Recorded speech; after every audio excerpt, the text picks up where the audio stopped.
Hello, everybody. Welcome to another program of Tzuzamen. Hi, Tzipi. Hi, Tzili. And as I always said, we do it because we have the urge to open our mind to new ideas and old ideas, but just to renew our brain cells.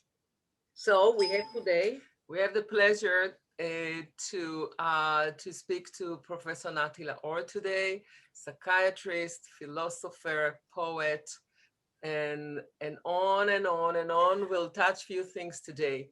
But I think Tzipi wants to start to ask you with something specific. Yeah, but it's not. We have to be specific because you see, I met once a Professor Leibovich who had 7 PhDs, whatever, right? But I didn't meet many people who are knowledgeable or interested really in a serious way in philosophy, in poetry, in religious, in of course in psychology, in psychiatry, and I have the feeling this is not the end. So I really would like to ask you, how do you find time in 24/7, 24 hours a day, but more than that, what is this urge to embrace so many disciplines, and what is the connection between them? That was many Connection questions. is the answer to the question, what is man? What is a human being? That's a basic question. It's Kant's last question. And ever since I know myself, that's the general question that subsumes my interest in myself. So it's a very narcissistic interest. As far as you think it's the fields that are on my mind, I find myself in each and every one of them. So to be interested in a human person, it takes you to philosophy, it takes you to psychology, to psychiatry. You may express yourself in poetry. Poets are also explorers of the soul, of the mind, of interpersonal relationships, of emotions. So, as you predicted, it may go to movies and to theater and to etc., etc., etc. But Yes. religion, Religion. you really, I get, I mean, I read a little bit, not lately, but you are really, you really absorb yourself in religion, or I don't know if it's I Judaism or. have, yeah, well, I have a religious upbringing. Maybe 80% of my family is ultra pious Haredi. Oh, we Wow, will go there. I wow. didn't know that. Yeah. It's like you were, I think Nati has a soft spot for the. but I grew up in a secular home and went to secular schools as a religious person. Hmm. Um, these are the families post-Holocaust. In addition, I went to a seminary, which is Makaz Rav Kook, Wow. for a short while, and then studied medicine, took philosophy, system analysis, physiology, etc., etc. I chaired the medical ethics in Tel Aviv University, a PhD in philosophy. Went to the States and took psychiatry and child psychiatry, then child and adult psychoanalysis.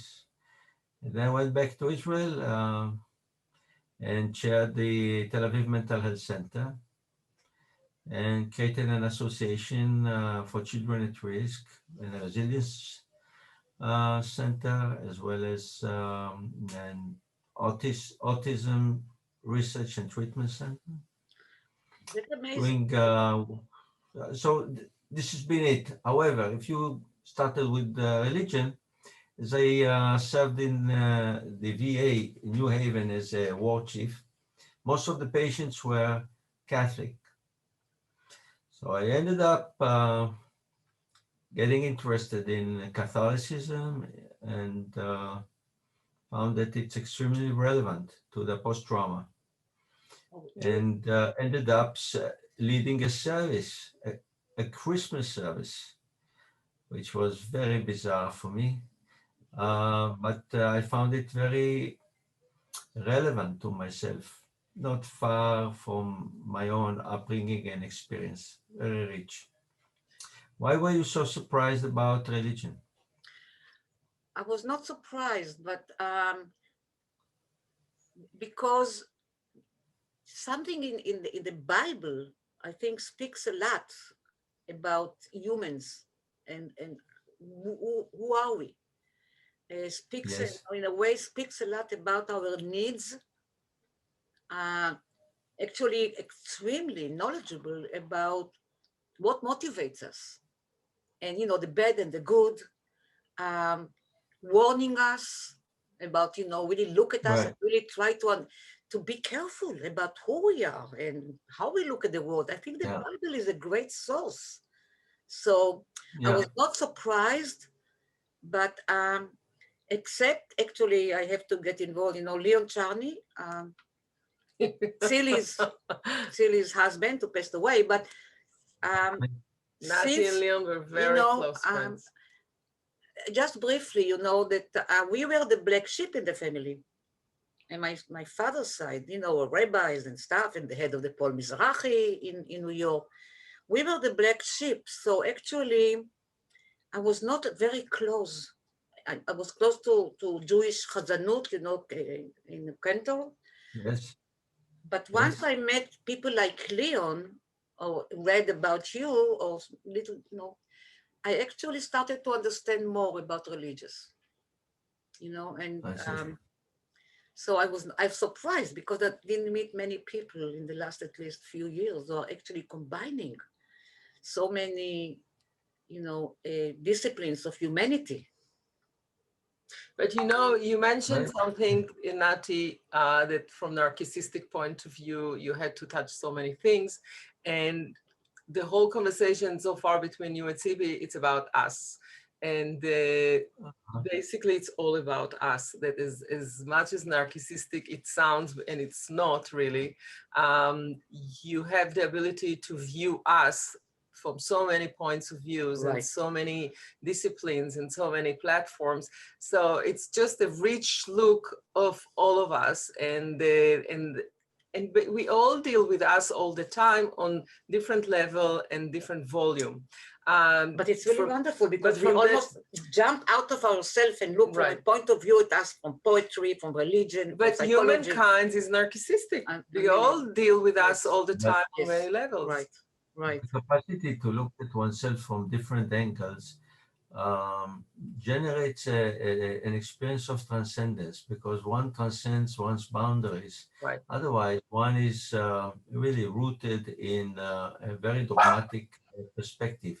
And one may use one perspective to balance the other and to take a look at the other in a more critical fashion and be creative about the new ways of new modes of thinking and of approaching others. Also, if one is invited to work cross-culturally, uh, it is a great asset. And to understand people, now I come to others, to understand others yeah, from so many perspectives and to be able to connect. It's not just language, because I do have languages and what we call language in quotation marks, uh, languages that belong to different fields. They describe a different reality. These are different dimensions of one big reality that we're living in. And if one cannot approach reality from various perspectives, one loses ties, one loses communication, one loses the capacity to understand, and we end up dogmatic, which is very boring. So it's not just my interest in myself, it's curiosity about others. Yeah. And this is the best way to understand the insistence complexity, Yeah. the and complexity of insistence who on we are. a dialogue, insisted on a dialogue with others, with previous generations, with other kinds of people and experiences, as well as future generations. We see this all around us. But the more So languages and the more vowels of the yeah, whole structure that you have, it's easier to transport from from place to place and to translate Right. one group to another Right. and try to roll it from hand to hand so more people can understand it. And I think this can explain your part of the involvement with the Haredic, with the ultra-Orthodox community in Israel while Corona. Do you want to tell us a little bit about it? Well, you touch on a very soft spot Right. because a part of me is in this culture. A part of me lies very deep in this culture and has a lot of respect to the capacity to study, the commitment to the intellectual endeavor, to a way of life committed to that which is beyond all perception, and to the language, because I love Yiddish. No, I love Yiddish, and we are Tzuzamen. We forgot to say it. We didn't forget. No, we didn't say it. We didn't. beautiful. Oh, of course we did. Okay. And also there are sort of a community of reference for me, because most of what I write, say poetry, I draw upon the piyut, the old Spanish liturgic poetry. They can understand it. So in a way, they are natural interlocutors for me. Their involvement with metaphysics is natural. So when I work with Haredi clients, it is work on the highest level sometimes. Although they have no regard to psychoanalysis, it's easily translatable and even augmented by the use of ideas that come from the moral movement within the religious tradition, as well as religious sources. This is on the one hand side. On the other hand side, what we see today in Israel is a sad phenomenon. It's a very sad phenomenon. We see a real cleavage between a whole community, and we cannot generalize, but a great part of that community with the state of Israel and its rules and regulations. And it's bilateral. On the one hand, there is a government or half of a government with a prime minister who gave up on them to begin with and never collected information like he should have going to battle. You go to battle with a corona, it's like going to battle with the enemy. Collect information. You can't negotiate with Corona, and he found out that he cannot negotiate with the Haredi community. So he gave up. He gave up, and it took a lot of time for him and his peers to understand that they need to educate. They need really to educate. We are dealing with a public health hazard. So the recipient of our prescriptions is the public. If you don't know who is the public, if you don't speak the language, if you don't understand the reality and what are the chairs and tables in this reality, you end up frustrated, and at the end you give up. It's like with the Palestinians, by the way. We will It's not go there, but you know, it's really yeah. some of the things you're talking about remind us of our relationships with the Palestinians. We don't know the language, we don't know who they are, we don't really know them. Okay, so in all the work that we've done, and Tzili and my dear friend and late Leon Charney were helping us to develop programs for Jews as well as Arabs. And we had cultural as well as literal translations of our work. I've studied Islam very thoroughly and written on the topic.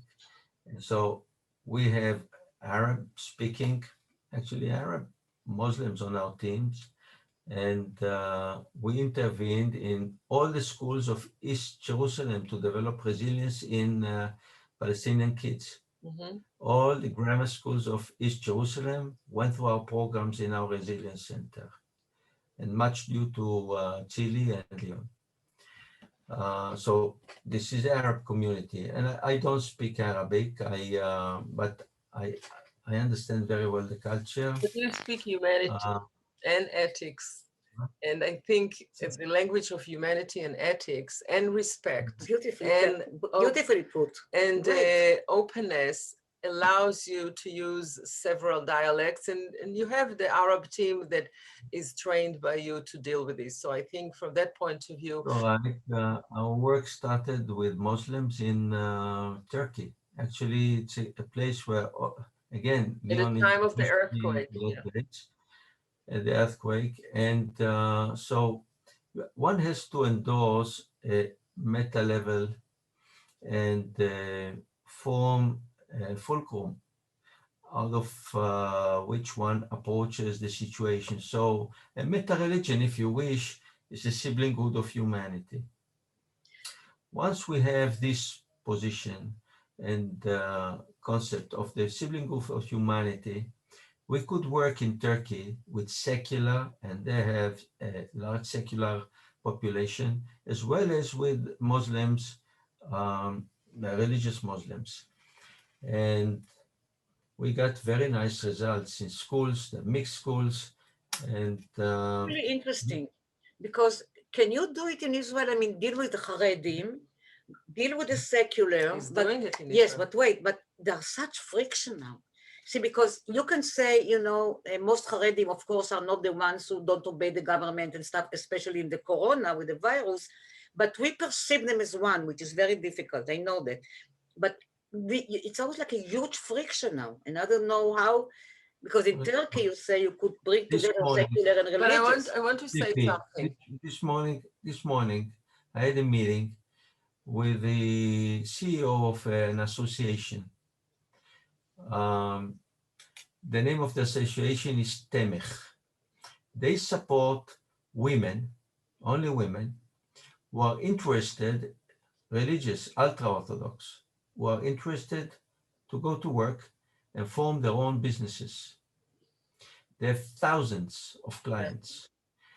And I was ready, and I was eager actually, to meet with the CEO and to come up with a resilience program for those women. When she asked me why I'm doing it, I said that I'm very interested in their natural resilience, to see their energy, just channel it in the right way, and you end up in a different spot. The same energy, channel it to work, channel it to good work. And I know that in Bnei Brak, the ultra-Orthodox town, they have the highest social capital in Israel. It's a city with the highest social capital in Israel. So if we work with those associations, with those people, and they have many, many people, and we just contain our instinctual, most primitive reactions to mirror others and promote our as well as others' interests and wishes and goals, will be okay. You know, I think Nati's focus is on trauma, and he built a resilience program everywhere. I think that it's easier for you to channel the resilience program to different cultures than to deal with the authorities, because the blockage is from the authorities, because they don't use it well in order to really implement it everywhere. So I think that it's tricky. Authority, you mean the religious authorities? No, I'm talking about the state authorities. I mean, all the officials. Yeah, I just was thinking about it, because, you know, I wonder when they have all these discussions about the virus and how to deal with it, did they think about the emotional toll?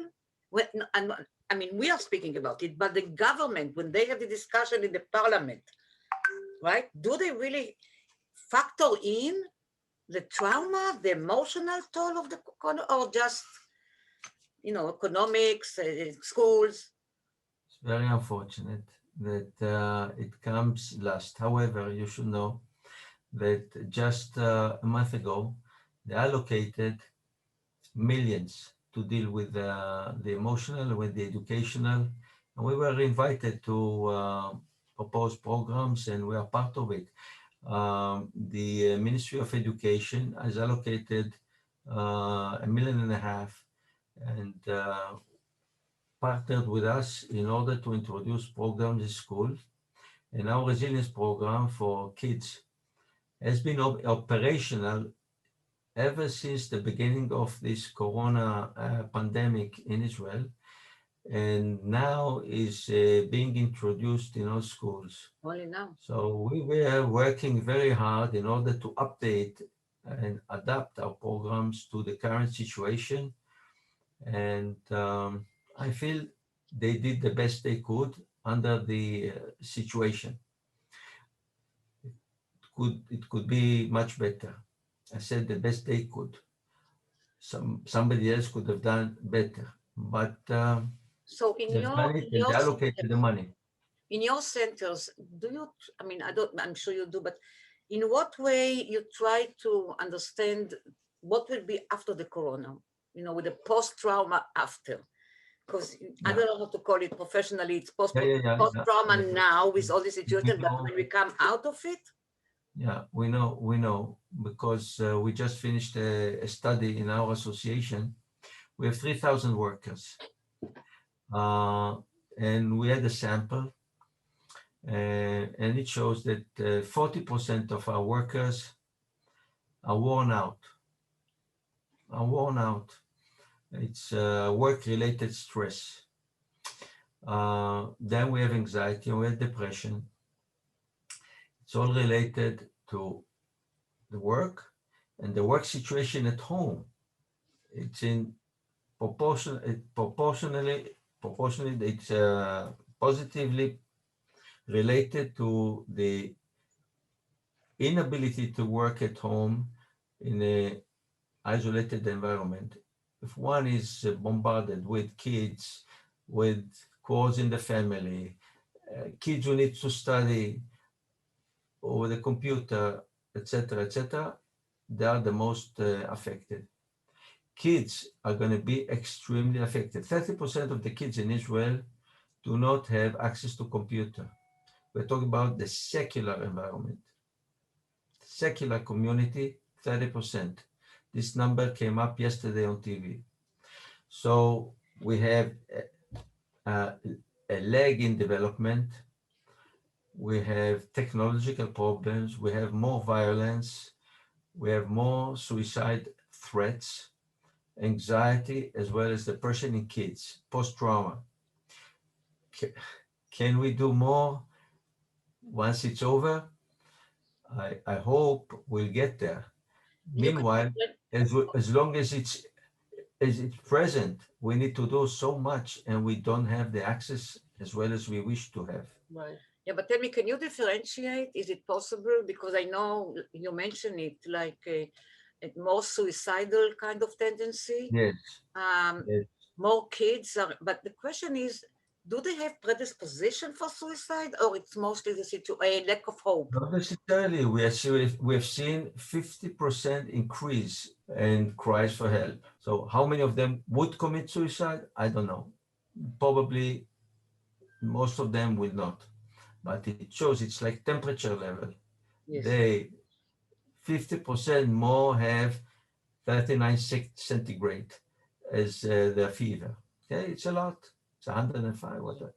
Yes. Yeah. So I know that lately I hear more and more that psychology, like the classical psychology, I mean, it was taken over a little bit by the psychiatrists with different medicine instead of conversation.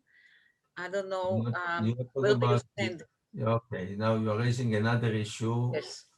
What do psychiatrists do and what do psychologists do in general? In general, when we got to Turkey, we saw, at least we knew, that 40,000 individuals were roaming around on the field. We introduced psychological measures, educational measures in schools and so on. So we're working with the school counselors, school psychologists, psychiatrists in general. In the last 20 years or 30 years have abandoned their psychotherapy practices, and most of them are involved in drug consultation. It's part of their professional identity. I wouldn't say it's ideal, it's less than optimal, but it's the division of labor. My perspective is different. I think child psychiatrists, for example, they need to take a leadership role in integrating all services, and to have integration, one needs to have a meta level, and a meta level is not biological. So anybody who reduces the mind or society into biology wouldn't do well as a leader in the field or as a coach for others, as a teacher for others. Although I wouldn't deny it, I have to underscore, there are kids who need medication, there are adults who need medication. But one needs to assess very carefully how much can be approached psychologically, Yeah. socially, new ways of life, and so on. So the reductive approach is passé. However, the people who practice it are not. Yeah. I wonder, there was something that I always wanted to ask and I didn't feel comfortable, but somehow I'm comfortable to ask you. So we have so many deaths now with COVID all over the world, but to speak about Israel. And, you know, we are used to losing people, like in Yom Kippur War, you know, like we are used to have big numbers. There is a difference how we approach the loss of people in the COVID or let's say in the army, like on the battlefield? It's such an important question that you are posing. It's been developing and changing the approach. Initially, as you remember, it was true in the States as well, all over the world, in Italy. The aged were affected most. I've seen written papers by several communities, I won't mention who they were, said, well, they would have died anyway. It's terrible. The complement of this statement I saw 2 weeks ago, and that person said, well, we got to the point that even young people die. And they wanted to show me that this was an ultra-Orthodox rabbi who wrote it. And I said, you mean to say he's sensitive? He just said the same thing. Now that even young people die, we need to be careful. What about the old people?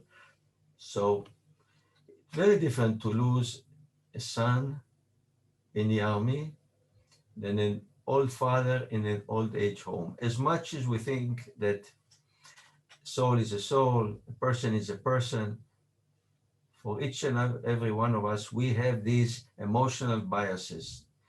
Ethically, we shouldn't have the bias. These are emotional biases. That's number one. Number two that I want to raise is the rabbi that was accompanied to his grave yesterday. Yes, with thousands and thousands of Rabbi thousands. Soloveitchik, the rabbi of Brisk.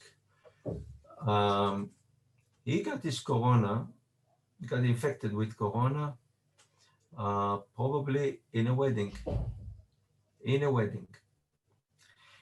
And now he was dragging after him so many, we don't know even how many. Yes. So the fact that our government I'm going to say something very extreme. The fact that our government did not have a lockdown on Hanukkah and on New Year's, I wouldn't say it was calculated, it was miscalculated.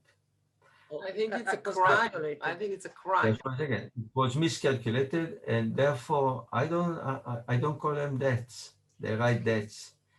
For me, these are murders. Yes. There are murdered people by neglect, at least, or else by intent to please the Orthodox parties, or not to enrage the secular people who would like to celebrate. Very much the same way our Prime Minister opened up after the first lockdown, that now you can go out and have fun. And we got Yes. a rise Right. in the corona, okay? Yes. So I see those people as inept leaders who understand nothing in leading a crisis, a humongous public crisis. They stand there, they don't let go, and they They're not drive us accountable. down. They don't feel accountable. I think it's action of crime and they should be judged as criminals. Crime. But first of all, When they judge Trump, themselves and they Yeah. don't. But they don't. okay, why should I beat on myself all the time? Let me beat a little bit on somebody else. When Trump, it's not such a big issue, he's beaten anyway. When Trump said that people should drink what? Yeah, Ajax or whatever, you know. Some cleaning agent, Lysol, yeah. some cleaning agent. What was it? I thought he's joking, and then I found out that he wasn't joking. And few people did drink it. What I don't understand it is leaders of communities, and it doesn't matter which communities, leaders are leaders, take the responsibility to drag people following them, knowing that they're doing something wrong, but never change the idea. Instead of telling the followers, please take care, please stay home, please do, no. And it happens through history all the time. Yes. Leaders are causing the followers to follow whatever action without thinking, without taking responsibility, and it's suicidal. And I So don't it's understand it. the gamble. I believe Trump knew. They found out, and it was on tape, that he knew. Yes. So he's gambled. He's gambling. He thought it will work out, and he will turn out a hero. But they're gambling on people's lives. And but he No, couldn't. no, But they don't. understand. They Again, also don't say I was wrong. They cannot say I was wrong even. They don't want to admit that they are wrong. And Netanyahu was gambling. He was gambling. He bet on the immunization, Yeah. and it fails him. Yes. As he was immunizing, he was letting in people with corona through the airport.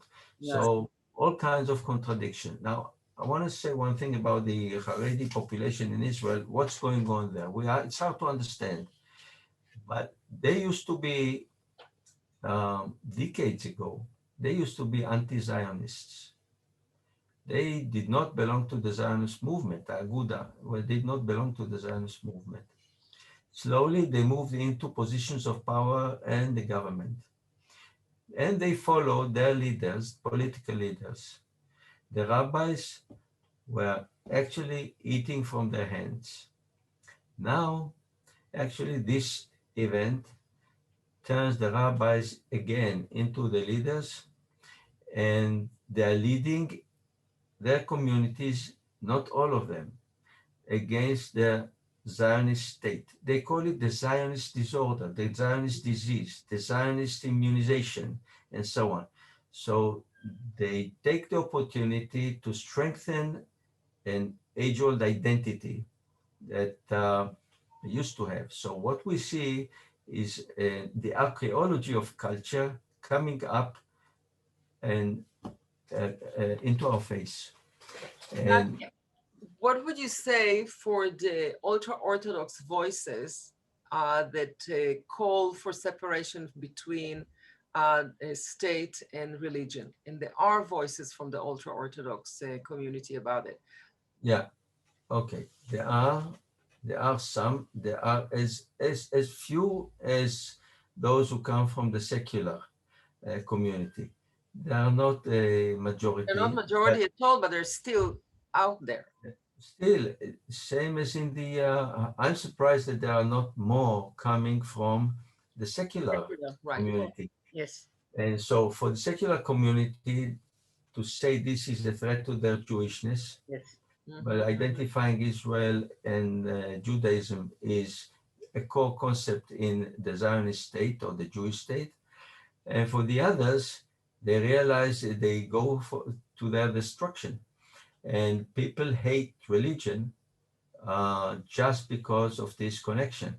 And But you know, also, but it's very strange because as much as everybody cannot take it anymore, the way we grew up, the Orthodox community is planted in the structure of the society, and nobody even think that it can be handled differently.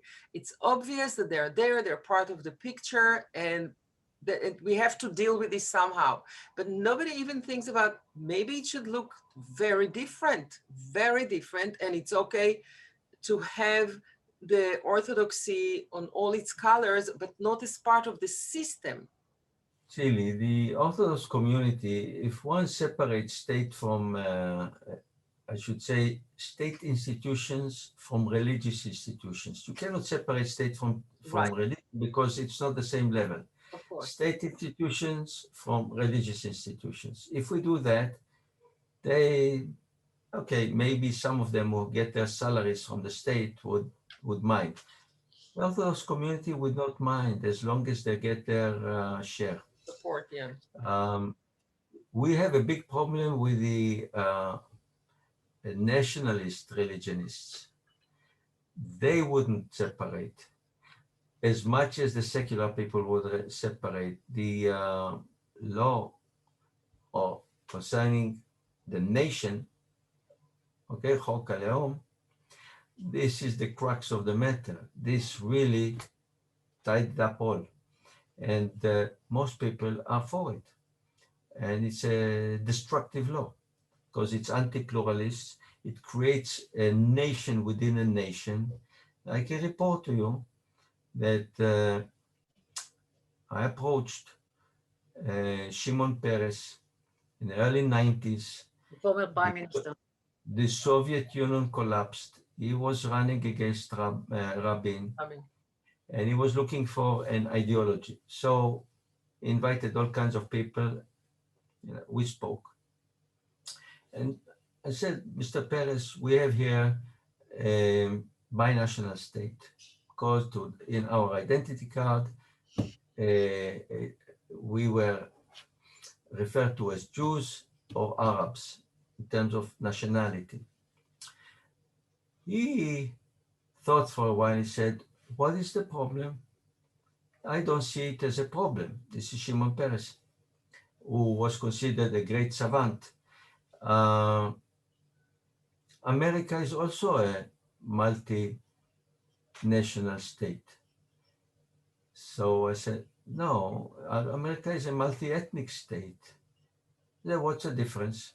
I had to explain in 1992 to Peres what's the difference between multinational and multi-ethnic. So here we were.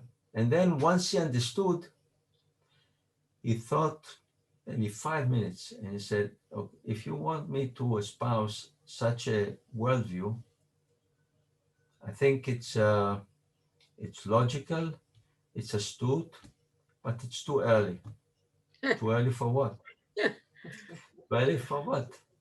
Okay.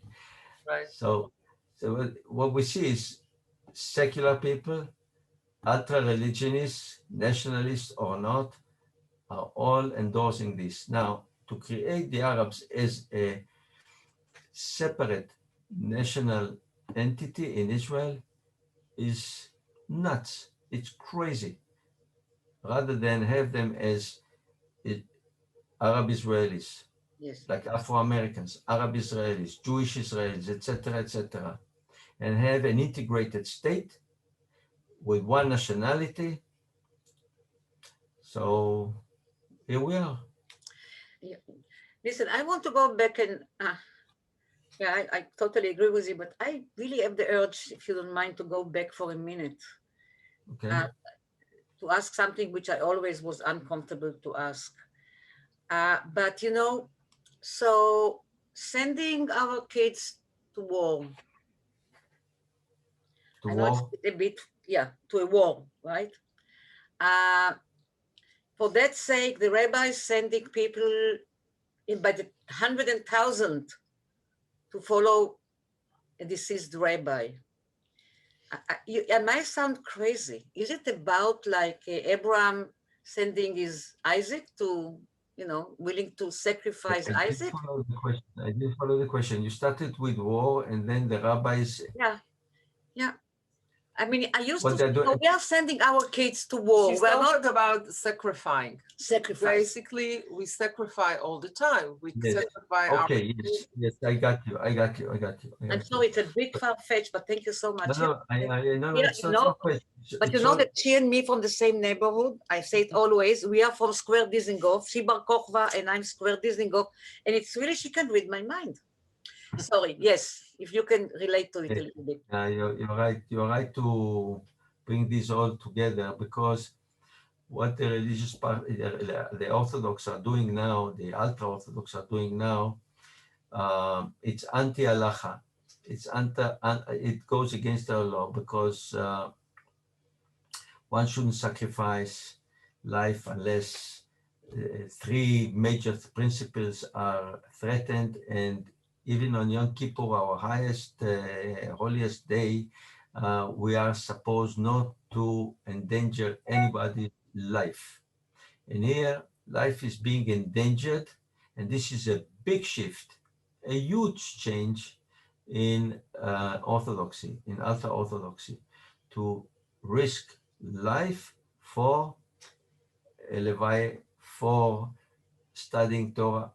Yes, if there is a ban on studying Torah, not because of a virus, but because of oppression. Okay, that's something else. But we are not there. They pretend they like, they just jumped into a dream.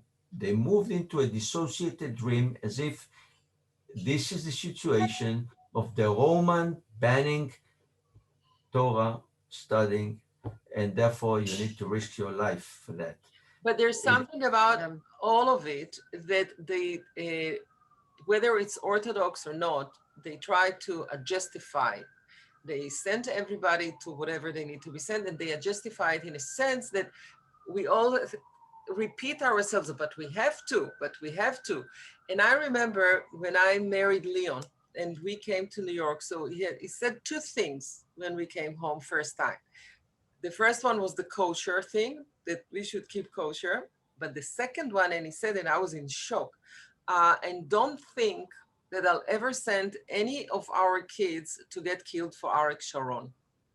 And I was Okay. like, wow. I sympathize with this. I felt the same concerning such issues, but now there are things that, if there are things that are worth living for, there is on the other side some limits to what I'm ready to put up with. So in our satiated society, we don't really think that we get to these points of having to give up one's life. But if we think about Korchak going, he was offered amnesty, get out, etc. He decided to go into the gas chambers with his children. Yeah. I mean, the institution that he directed. So there are ideas that one is ready. It's called Janusz altruistic Korczak suicide. volunteered, Nati. Janusz Korczak volunteered. It's a very different approach. I know. There are many kids who volunteer to go to fighting units.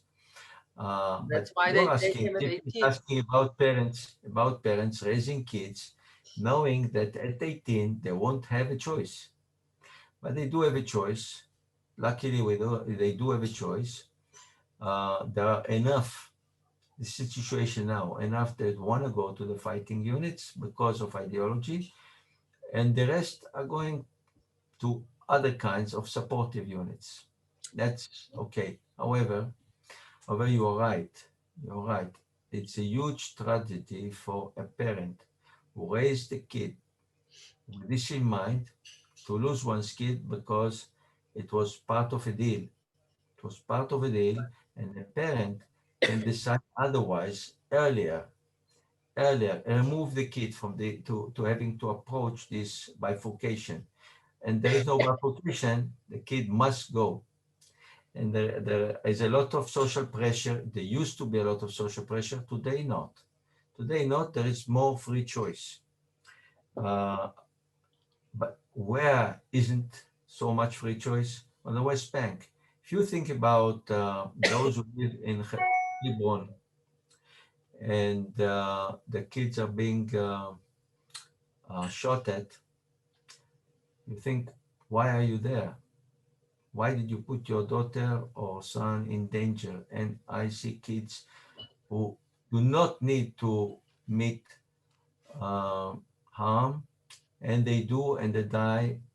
And I think this is for nothing. I write about these issues, and I get a lot of flack for that because they don't want to know. I have a friend who lost his son, and when I visited him, he told me he's happy. I thought it's borders on the inhuman, and that's why said the rabbi was here just before you walked in. He was sitting in your seat, and he told me that I should be happy that my son now sits allegedly in the front row and is receiving God's Oh my God. light. But tell me something. So, But I think so it's what you human. tell him, but wait a minute, wait. You told me you know about Islam. I don't know if you read the Quran or whatever, but Yes. I'm almost sure without knowing that every religion cherish life. Is it? Not really, not really. Not really the life of others, number one. Not really the life of others. Even the poet Rumi, who is the poet of love, says something that shocked me.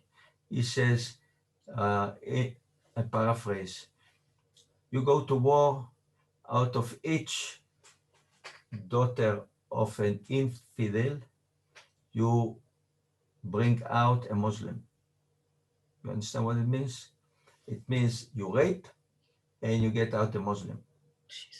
This is the poet of love, a Sufi.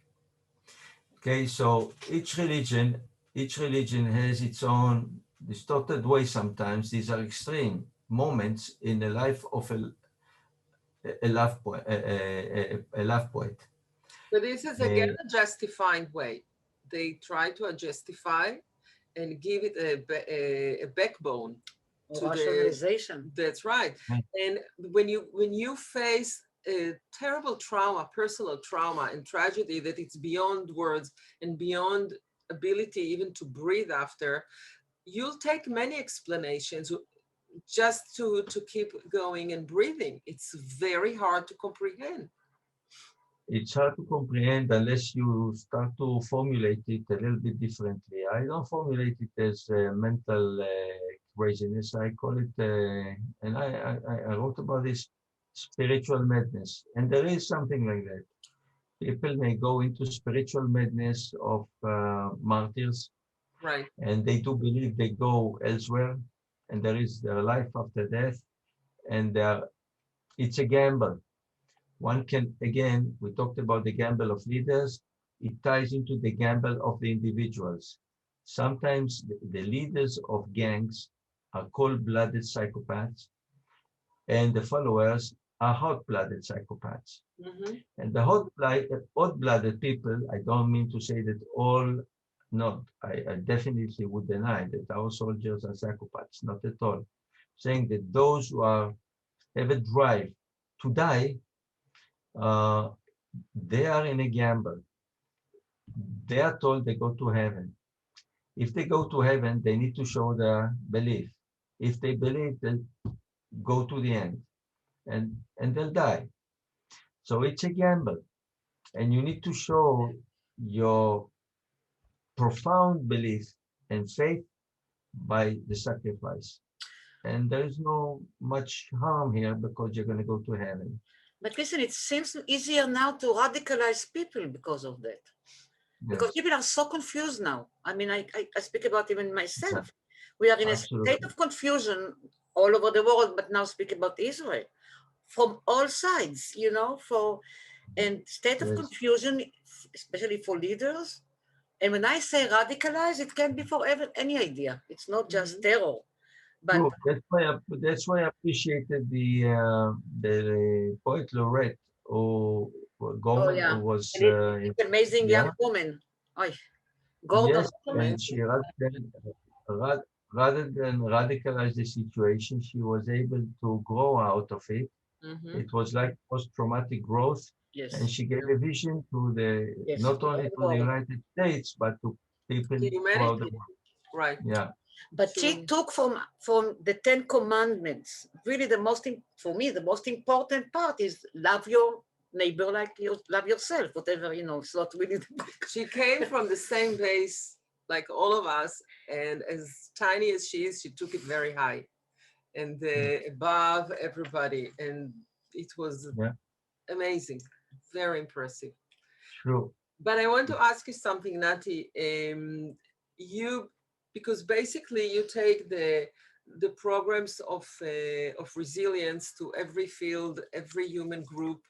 And personally, you know what I think. I think that everybody should go through this because I think this is like a safety pin, emotional safety pin to every humankind. And you started to work on programs for doctors at hospitals. And it landed. You forgot. And well, it does so much. And it landed on the corona. And everything changed even before you were succeeded to implement everything. What happened? Number one, I should say that it's called the Tzili Charney program for the promotion of professionalism, virtues, and the preventions of work-related stress in doctors. So it's right where it should be. We implemented it on the surgical division in Tel Aviv Medical Center, and it's been slowly developing up until the corona. Actually, the corona cut our effort short, but we did resume last September, and it's a full-fledged operation. Not only the doctors are eager to participate in both the resilience program as well as the virtue promotions program. They doubled up. We had a 6-session intervention in each of these programs. They want it now throughout the year, all the year, every week. We are intervening every week on this surgical division, once a week with the senior physicians and once a week with the junior physicians. Tzili, unbelievable. Thank you.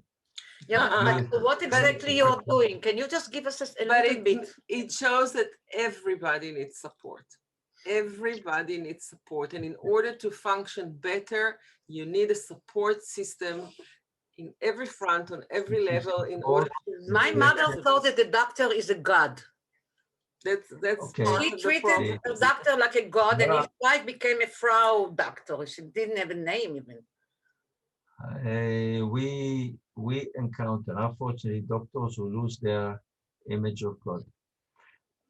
Some are God for the patients, some lose their image of God, and they are so much in a rush nowadays that they don't have time. I don't blame them. They don't have time to put their hand around the shoulders of the patient. Right.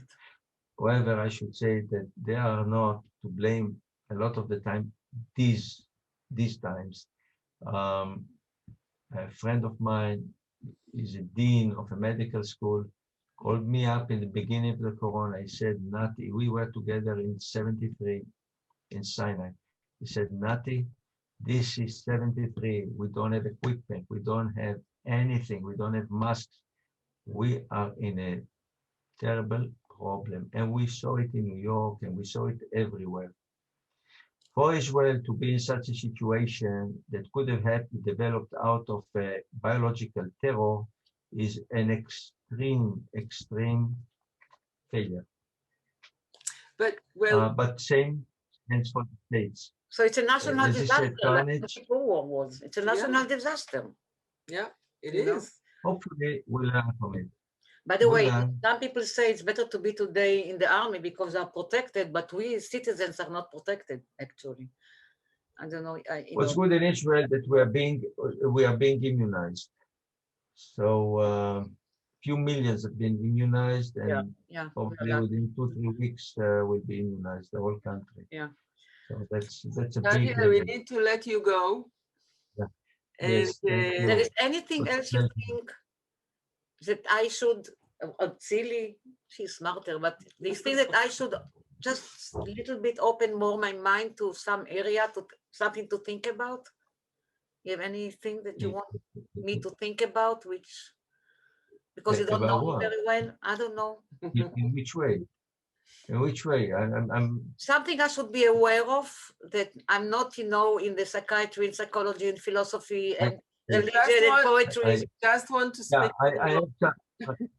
I have something to suggest. Most of us in psychiatry talk about the defenses and the suppression of fears and of aggression, etc. I'm more concerned about the suppression of the goodness of the human person. Okay. So we should be more aware of that, and really let our defenses off and be aware of our inner goodness and the goodness in others. Amen. Amen. Amen. Nathaniel, thank you. Thank you so much. And we'll probably have you more. Yes. But we'll let you go now. And thank you and everybody who came, and we'll see you next week. Thank you very much for your questions. Yeah. And for the discussion. It was really very interesting for all of us. Thank you so much. Take care. Stay well. Bye.